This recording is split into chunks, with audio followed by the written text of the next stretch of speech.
Македонија пред вонредна состојба. Спасовски, Заев и Мицковски едногласни. Се чека одлуката на Пендаровски. Четворица скопјани ново заболени од корона. Се тестираат уште 30.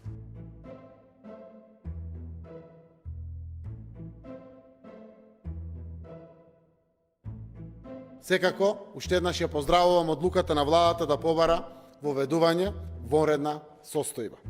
Имајќи ја предвид сериозноста на ситуацијата, воведувањето вонредна состојба ќе придонесе за брзо и ефикасно да се спроведуваат мерките за заштита на здравието на граѓаните, но истовремено и за економските мерки за помош кон стопанството и граѓаните.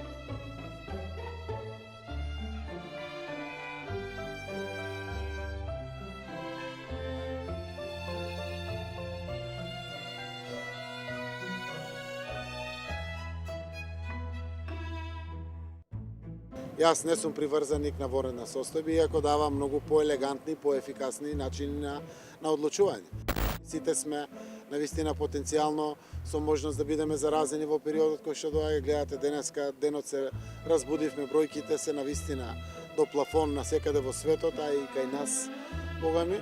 Во такви едни околности верувам дека не треба да размислуваме за вонредна состојба. Вонредната состојба уставотворецот ја опишал, ако е веќе не дај Боже ситуација, ако се мора тоа да се направи.